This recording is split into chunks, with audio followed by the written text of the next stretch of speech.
Hello guys and welcome back again to the Tech YouTube channel. Lately we've covered a lot of graphics card models, so we thought why not to continue with the topic with the EVGA's superclocked version of the GeForce GTX 960.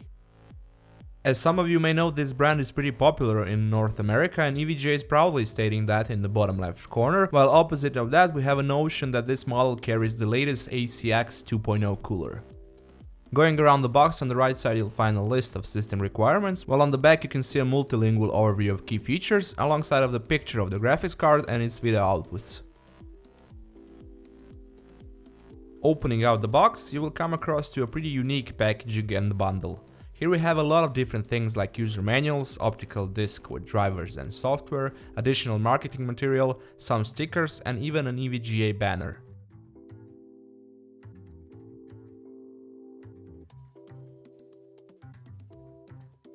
Furthermore, in this cool looking packaging you'll get a DVI to VGA adapter and a 2 6-pin to 1 8-pin PC Express power adapter. Finally, hidden in this kinda unusual transparent box, here we have the graphics card itself.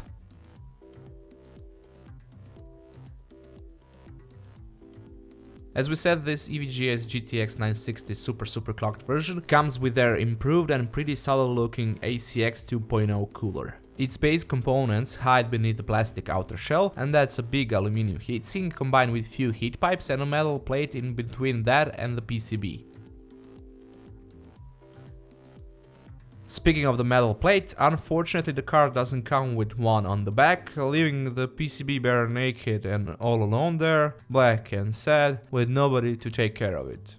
Okay, let's get back on track. As you probably noticed, everything is cooled off with two big 90mm fans which stay off under certain temperatures and which cool off this pretty beefily overclocked GPU and its 1024 CUDA cores. Other than that, that's pretty much it for the cooler design, besides some easy on the eye details like model naming on few spots.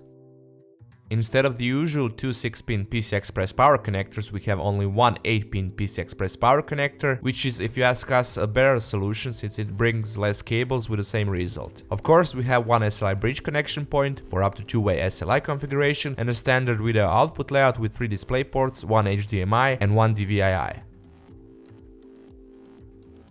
After installing the graphics card and turning on our testing rig, we went in to check out the card's performance and also to compare it with the Asus GTX 960 Turbo version, since we recently did a review on it, just to see how much gain the superclocked model has over it on account of its higher GPU clock speed.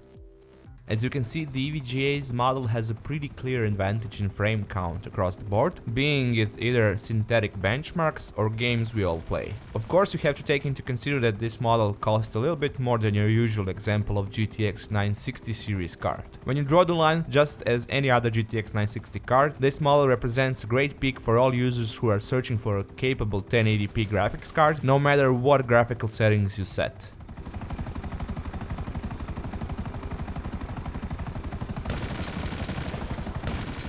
Taking a look at the temperatures, we were really impressed with idle figures, especially if you have in mind that the card is running completely passive. 37 degrees Celsius is one of the lowest we've seen yet with this type of 0 RPM model from this series. On the other hand, low temperatures were pretty high compared to other GTX 960 models with a non-reference cooler, but nothing which cannot be corrected with a custom fan curve. This is probably the reason why the card is so quiet under load, since the fans are really not spinning that fast at 35% of their speed, which again results in a bit higher temperatures. Putting that aside, the Nvidia's boost technology brings up the GPU clock speed above 1400 MHz even under those temperatures, which is much higher in comparison to the claimed 1342 MHz boost clock for the superclocked model, as you can see here, and which makes the card even more faster in the end.